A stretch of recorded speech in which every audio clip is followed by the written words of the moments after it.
Today I'm going to be talking about Harry Potter. That is the first Harry Potter book, which I read for the first time a year ago.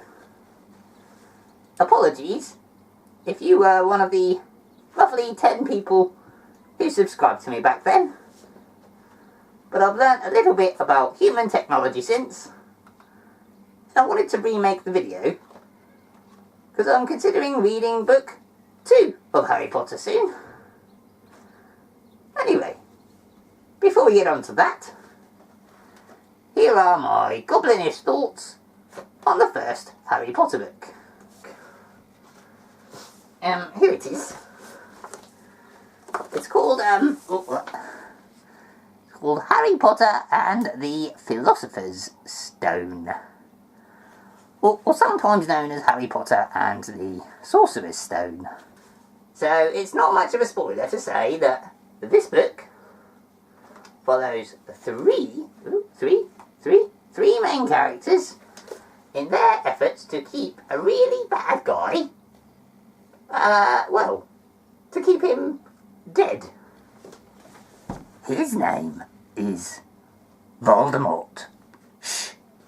And he is a really bad guy. I mean, the sort of bad guy that tries to murder babies in their cots. Yep, really, that bad. And he's the sort of bad guy that could potentially come back from the dead. Bit of a sorcery type one. It's almost like this is a book about wizardry. And I suppose, as far as the sort of baby murdering, semi-undead, dead bad guy stuff goes, I suppose there are some slightly dark elements to what is a middle grade book. So it has some really good potential from a goblin point of view. And to come back from the dead, Voldemort needs something called the Philosopher's Stone. And this book tells the story of how those three main characters keep Voldemort from getting the Philosopher's Stone. So now we're going to talk about those three characters. So the first one I'm going to talk about is really the main character. He's sort of the one the whole book revolves around. Really the hero of the story. And my favourite character. His name is Griphook. Griphook the Goblin of Gringotts Bank. Now, it is possible, through some fairly clever storytelling, that you, the reader, may not have realised that he is the main character of the book. So, for the last decade or so, Griphook has single-handedly been protecting the Philosopher's Stone, keeping it safe from Voldemort, and thereby keeping the whole world secure. Did you actually think about that? Now, Griphook scenes are the most thrilling in the book. A true highlight. Although they are somewhat limited, which was a little surprising considering what a key character he is. Yeah, well, I don't really understand that. Why you'd only have the main character of the book on just a few pages. So, while Griphook is a very subtle key character, the second is far more in your face. The whole book is kind of about him and his family. His name is Ron Weasley. And this book follows Ron as he joins a new school. A school for wizards. Called Hogwarts. I'd have called it Goblin Watts, personally. And we meet Ron at a train station, where he's about to get on a train with his many older brothers to go off to Hogwarts School. But just then, Ron and his large, lovable, but impoverished family take pity on some aimless boy, and they help him to catch the train. That boy is called Harry Potter. And this is where the narrative style of the book is quite clever. So while the story is about Ron, it's told from the point of view of Harry. And what's clever about this is that Ron's from a wizarding family, and it's all familiar to him. Well, Harry's from a Muggle family. Outsiders to the magical world. So, to Harry, everything is new and exciting and different and needs explaining. Which helps to explain things to you, the reader. Clever, eh? So it makes sense for everything to be explained. So while Ron is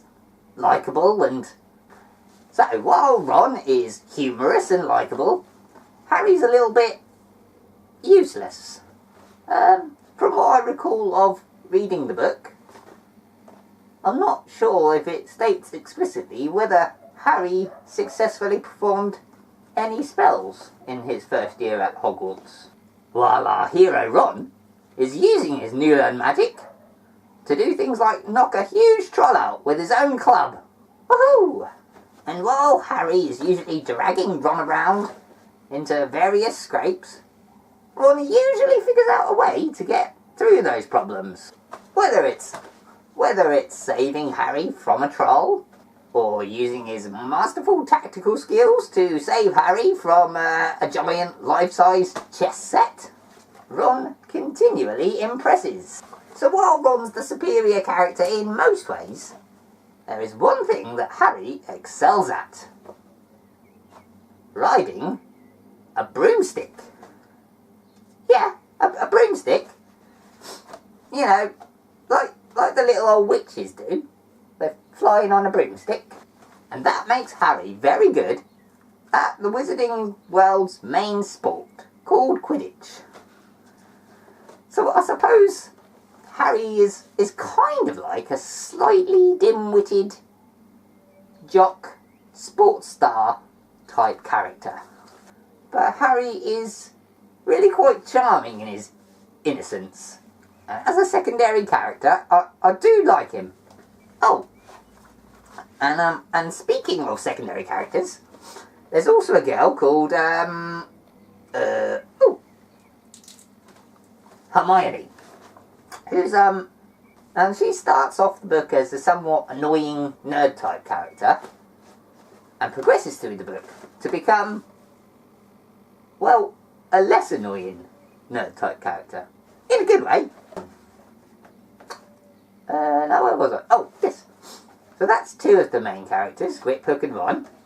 On to the third main character. Now the final of the three main characters is also the oldest. Now his name is Dumbledore.